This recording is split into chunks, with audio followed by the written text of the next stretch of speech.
The iPod, a revolutionary MP3 player from 2001 to 2022. With Steve Jobs introducing it eventually became something totally different from what we started with. And here's the original design of the iPod. It was a simple little device with the slogan 100 songs in your pocket, because the entire iPod could fit in your pocket, and it could hold up to 100 songs with its 8GB or a 16GB or 32GB model. And with no additional speakers into the device, you would have to use some kind of headphone using the headphone jack. With it being simple, no camera, and the original iPod Classic had a lifespan of 12 years with 6 models: the iPod Photo, the iPod, I'm pretty sure, Video. No, it was the iPod. Yeah, it was the iPod Video. Sorry for that little mix-up. And now introducing the iPod Shuffle, which came only 4 years later. Since most people like to listen to their music on shuffle, that was the whole reason of the introduction of the iPod Shuffle. The iPod Shuffle first edition had a simple design. It was smaller than a pack of gum, with no additional screen, and it was basically an entire USB stick, with no camera on any of the 4 editions, and with a lifespan of 12.5 years. From 2005 to 2017 was its entire production. And most models had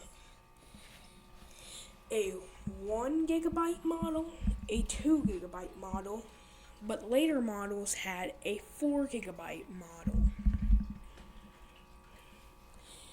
With the second generation having a small, simple design with 1/3 of the size, with still a simple scroll wheel. It was pretty simple. And the third edition, no one knew how to use it, but there was a way to use it. It had the earbuds that came with it were a specific Apple edition that had the specific thing, which had a specific piece to where all the buttons would be. It was the smallest design, so thin it was like as thin as a piece of paper, with only a slider and a headphone jack. And later, the 4th and final generation of the iPod Shuffle was a small little design that was similar to the second generation, but without the extra part.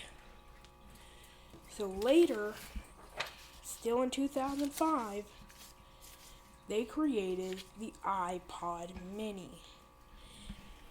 The iPod Mini came after the iPod, being its smaller cousin. It wasn't too small, but it was pretty small for the time. With no physical cameras or no digital cameras on it. and with 4 or 6 gigabytes on it from 2004 to 2005. Then came the new improved iPod mini, the iPod Nano. It had a giant production line with it lasting from 2005 to 2012.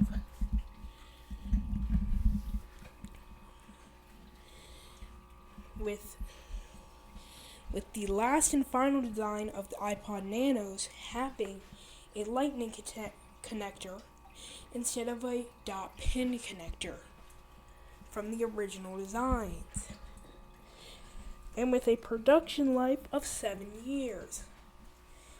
And the strangest iPod Nano was the smallest. It had only a touchscreen and had a clip on the back. It was the first touchscreen iPod to ever exist, with all other iPods using a scroll wheel. Then came the final edition in 2007, the iPod Touch. With it being so simple in design, but so complicated on the inside. It was the iPod Touch with a small touchscreen display with no retina display. That just means it has extra pixels in the screen, which gives it a more realistic look, and with no physical camera on the front or the back. Fun fact, the original design was gonna have a camera on the back, a small little camera, but it eventually was never added because it was for no particular reason.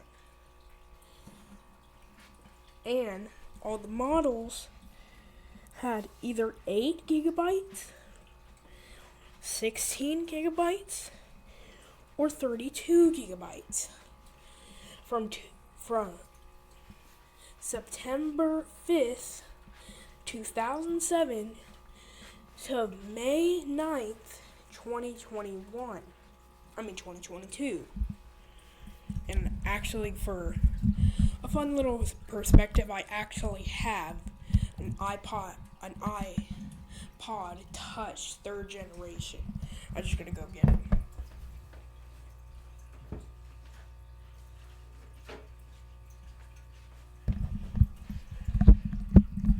Here it is, an iPod Touch 3rd generation in the flesh.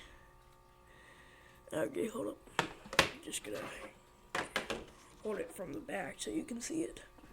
There you go. Had no back or rear facing camera and a small little Apple logo. In the front, had a small little touchscreen display. Sadly, I don't have the charger for it. And it actually, unlike modern phones, have a headphone jack. And the reason the charger's so big is because that's a dot pin connector instead of a lightning cable. Okay, let's get back on track from showing you that cool design. Well, it wasn't a crazy good design, but it was definitely something for the time. Lines were crazy for the new iPod Touch. It was the second ever iPod to feature touchscreen. And now with the 4th generation, changed up the design dramatically, making a rear and front facing camera for for the design of the iPod Touch. And it was a full remodel of the iPod's design. But then came the iPod 5th generation, switching up the design again, turning it to have a plastic sides and a white plastic front with a glass screen with a retina display. So it looked more better than its predecessors. With a better screen and display, there was really nothing to lose for the iPod Touch. It really had everything that the iPhone had. With the iPod Touch 6th generation was the first of 2 times that they ever really decreased the way that the iPhone and iPod's advancements were.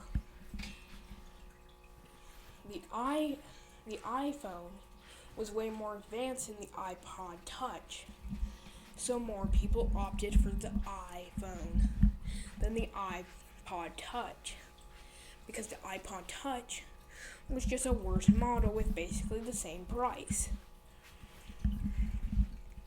So as the lines got shorter to get the newest iPod Touch, they stopped making them by the 7th generation, with a quote on their website saying, "The music will still live on."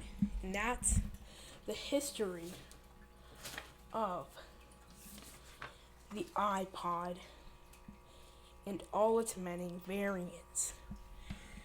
And one little note, I am working on my own object show coming up soon. It will be coming around July 2026. I don't have the specific date, but episode 1, season 1 will definitely be coming soon. July, June, close around there. So, I'll see you next time on my 4th video. Goodbye.